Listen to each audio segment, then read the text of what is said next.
नमस्कार विद्यार्थी मित्रांनो, ग्रो अकॅडमी पुणे या यूट्यूब चॅनलवर तुमचे मनापासून स्वागत आहे।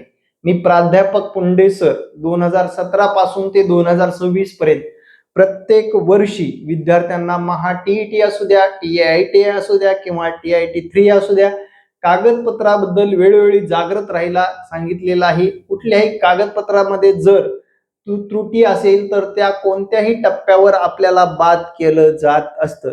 त्यासाठी हा संपूर्ण व्हिडिओ बघायचे। टीआयटी 3 ची डॉक्युमेंट लिस्ट आपल्या मित्र कंपनीला सुद्धा शेअर करायचे। काही ड्रॉबॅक असतील तर त्यांना सुधारण्यासाठी मदत होईल, आणि ड्रॉबॅक जर असतील कायमस्वरूपी तर डायरेक्टली भरतीतून बाद सुद्धा होण्याची शक्यता नाकारता येणार नाही। महाराष्ट्रामध्ये 3 ते 5 हजार लोक नुसते कागदपत्रामुळेच बाहेर येण्याची शक्यता नाकारता येणार नाही। विशेष म्हणजे ईडब्ल्यूएस वाले आणि एसईबीसी वाले विद्यार्थ्यांचा कन्फ्युजन अतिशय जास्त आहे। एसईबीसी कास्ट आली 2024 मध्ये। एसईबीसी ची कास्ट कधी आली? 2024 फेब्रुवारी या महिन्यामध्ये। तर 14 मेच्या अगोदरचं आवर्जून त्यांना डॉक्युमेंट मागितलं जाणार, म्हणजे जाणारच। त्यामुळे विद्यार्थी मित्रांनो, या डॉक्युमेंट मध्ये कुठलीही सूट मिळणार नाही। ईडब्ल्यूएस च्या बाबतीत मार्च 2025 नंतर काढलेलं तुमच्याकडे डॉक्युमेंट असणं तेवढंच महत्वाचं आहे। मार्च 2025 दरवर्षी काढावं लागतं, ते सुद्धा विद्यार्थ्यांना धोका पोहोचवू शकतो।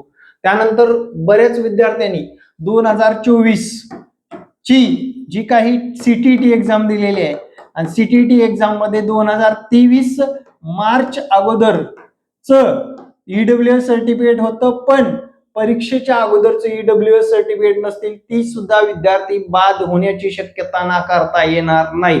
कारण ते डेट बघतात, आणि विद्यार्थी मित्रांनो 6-7 महिन्याचा जर कालावधी निघून गेलेला असेल तर आपल्याकडे व्हॅलिड डॉक्युमेंट असणं गरजेचं आहे, आणि ते असायलाच पाहिजे, जेणेकरून जे व्हॅलिड करून व्यवस्थितरित्या ठेवणाऱ्या विद्यार्थ्यांना पुढे नक्कीच चान्स मिळतो। कारण हे स्पर्धेचं युग आहे।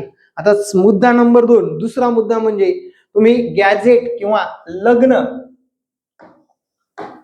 शासन नावातील बदल डायरेक्ट म्हणू आपण, नावातील बदल याबद्दलचं लग्न म्हणजे मॅरेज सर्टिफिकेट किंवा राजपत्रित असणं आपल्याकडे गरजेचं आहे। ज्या दिवशी आपण नाव चेंज केलं, ज्या वर्षात आपण नाव चेंज केलं, आपण नाव कोणत्या कारणास्तव चेंज केलं, हे शासनपत्र किंवा मॅरेज सर्टिफिकेट असणं फार महत्वाचं आहे, आणि ते आपल्याकडे असावं लागतं। पण काही विद्यार्थी म्हणजे फॉर एक्झाम्पल आता मी मिसेस शिक्षक भरतीमध्ये आहे, मी कुठल्याही डॉक्युमेंटवर नाव चेंज केलेलं नाही, तिच्या आईवडिलाच्याच नावावर तिचं सिलेक्शन झालं तरी चालेल। म्हणजे असे बरेच महिला असतात जे की त्यांच्या स्वतःचं जे काही आईवडिलांचं नाव असतं त्याच्यात कुठलाही बदल नसतो, त्या विद्यार्थ्यांना गॅझेट वगैरे अशा भानगडीची गरज पडत नाही। त्याच्यानंतर जे की आपले शैक्षणिक डॉक्युमेंट आहेत, शैक्षणिक डॉक्युमेंटच्या बाबतीत सगळेच्या सगळे शैक्षणिक डॉक्युमेंट हे 14 मेच्या अगोदरचे लागतात, म्हणजे लागतातच।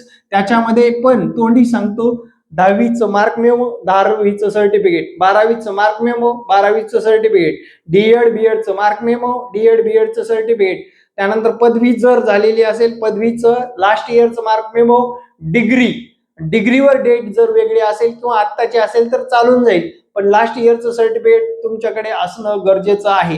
लास्ट इयरचं प्रमाणपत्र असणं गरजेचं आहे। पोस्ट ग्रॅज्युएशन सर्टिफिकेट किंवा मार्क मेमो लास्ट इयरचं असणं गरजेचं आहे। फक्त डिग्रीच्या बाबतीत जर म्हटलं, आपल्याला जे काही आपण पदवी प्राप्त केलेली असते त्याचं डिग्रीचं एक वेगळं सर्टिफिकेट असतं, ते सर्टिफिकेट आपल्याकडे असणं गरजेचं आहे। जर त्याच्यावर डेट वेगळी असेल तर चालून जात असतं, 14/5च्या नंतर असली तरी चालतं। त्यानंतर डोमासाईल म्हणजेच नॅशनॅलिटी मित्रांनो, डोमासाईलचं जर विचारात घेतलं, डोमासाईल हे महत्वाचं कागदपत्र आहे। आयुष्यात एकदा ही काढला असेल, त्याला काही व्हॅलिडिटी नसते। डोमॅसाईल काढलेलं तुमच्याकडे असेल तर जुनं तरी चालतं, पण डोमॅसाईल असणं फार महत्वाचं आहे। ते पण ओरिजिनल फॉर्म मध्ये असणं गरजेचं आहे। त्याच्यावर 14/5च्या अगोदरची डेट सुद्धा असणं गरजेचं आहे. त्यामुळे आपल्याला आरक्षण मिळालेलं असतं. आपण लेडीज आहोत म्हणून फिमेलचं आरक्षण मिळत असतं, जेंट्स आहोत म्हणून जेंट्सचे काय आरक्षण असतील ते. त्याच्यानंतर तुम्ही ज्या कास्ट मध्ये मोडता ते कास्ट सर्टिफिकेट असणं गरजेचं आहे. मग एससी असू द्या, एसटी असू द्या, व्हीजे असू द्या, ओबीसी असू द्या, एससी बीसी असू द्या, त्याचसोबत ज्या लोकांना जे आरक्षण आहे त्यांना नॉन क्रिमिलियर गरजेचं आहे ते सुद्धा व्हॅलिड असणं गरजेचं आहे. त्याला डेटचं थोडंफार प्रमाणात बंधनकारक नाही, व्हॅलिड असणं फार बंधनकारक आहे. परीक्षा देण्या अगोदरचे डॉक्युमेंट असले पाहिजेत. ईडब्ल्यूएस सर्टिफिकेट सुद्धा अपडेटेड असणं गरजेचं आहे. परीक्षेच्या आधीचं आणि सध्याच्या परिस्थितीतलं सुद्धा ईडब्ल्यूएस सर्टिफिकेट असणं गरजेचं आहे. जर तुम्ही आधार कार्डवर नाव चेंज केलेलं असेल, महत्वाचं डॉक्युमेंट आहे, तर त्याचा पुरावा सुद्धा असणं गरजेचं आहे. त्याचबरोबर काही विद्यार्थ्यांची घाळ झालेली असतात डॉक्युमेंट किंवा हरवलेले असतात, त्याचा पुराव्यासकट डुप्लिकेट कागदोपत्री, मी म्हणतो डिजी लॉकरचं नाही, कागदोपत्री डॉक्युमेंट असणं गरजेचं आहे. त्याचबरोबर तुमचं टीईटी महाटीईटीचं व्यवस्थितरित्या पास झालेलं सर्टिफिकेट, त्याच्या अगोदर जर आपण आरक्षणाचा लाभ घेतलेला असेल ते कास्ट सर्टिफिकेट किंवा आरक्षणाचा लाभ घेण्याचं सर्टिफिकेट सुद्धा तुमच्याकडे असणं आवश्यक आहे. सीटीटी असू द्या, टीईटी असू द्या. त्यानंतर दुय्यम म्हणजेच थोड्याफार प्रमाणात महत्वाचं म्हणजे डॉक्युमेंट टीआयटीचा स्कोर कार्ड आपल्याकडे हार्ड कॉपीत असणं गरजेचं आहे. जर नसेल तर आपल्याकडे जी पीडीएफ आहे, IBPS ची पीडीएफ आहे, त्याचं जे काही आपलं नाव आहे ते मेन्शन करणं किंवा आपल्याकडे त्याची पीडीएफ तरी असणं आवश्यक आहे. नसेल तर डॉक्युमेंटच्या वेळेस तुमचं ते काढून बघितलं जातं, प्रत्यक्षरित्या हाच व्यक्ती आहे का, हीच जन्मतारीख आहे का, हे सुद्धा महत्वाचं असतं. त्याच्यानंतर नॉर्मली विचार केला तर अगदीच नावामध्ये खूप मोठा चेंजेस असेल तर आपल्याला राजपत्रित किंवा डॉक्युमेंट दुरुस्तीचं प्रमाणपत्र असणं गरजेचं आहे. ते आपण गॅजेटमध्येच करत असतो. पण ज्या विद्यार्थ्यामध्ये एखाद्या नावाच्या स्पेलिंग मध्ये ए जास्तीचा झालाय किंवा राव लावलेला आहे, एखाद्या महिलेला ताई लावलेला आहे, ते एकदम नॉर्मल आहे, ती काही चूक पकडली जात नाही. आणि अनेक डॉक्युमेंटवर चांगलं आहे, व्यवस्थित आहे, आणि एखाद्या डॉक्युमेंटवर थोडीफार चूक असेल तर त्याला एवढं महत्व दिलं जात नाही. त्यामुळे बिनधास्त राहिला तरी काही अडचण येणार नाही. पण मी जे काही महत्वाचे डॉक्युमेंट सांगितलेले आहेत ते डॉक्युमेंट तुमच्याकडे असणं आणि असणं फारच महत्वाचं आहे.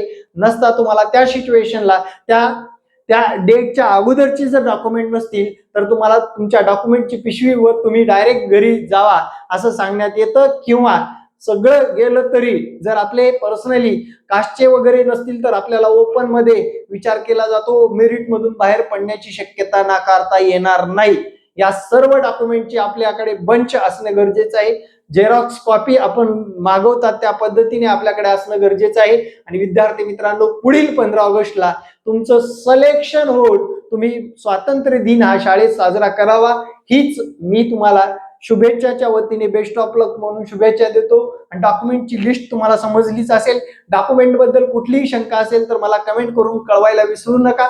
पण ह्या व्यतिरिक्त काही त्रुटी असतील आणि ते डॉक्युमेंट आपण जर कोणत्याही मार्गाने इतर मार्गाने काढलेलं असेल तर तिथे तुम्हाला पकडलं जातं. ते सुज्ञ लोक असतात आणि त्याच्या माध्यमातून आपल्याला त्याचं नुकसान सुद्धा स्वतःला सहन करावं लागत असतं. तर विद्यार्थी मित्रांनो, हा व्हिडिओ कसा वाटला कमेंटमध्ये कमेंट करायला विसरू नका. येणारे प्रत्येक व्हिडिओ पाहण्यासाठी हात जोडून विनंती आहे, आपल्या चॅनलला सबस्क्राईब करून ठेवा. जय महाराष्ट्र. धन्यवाद मित्रांनो.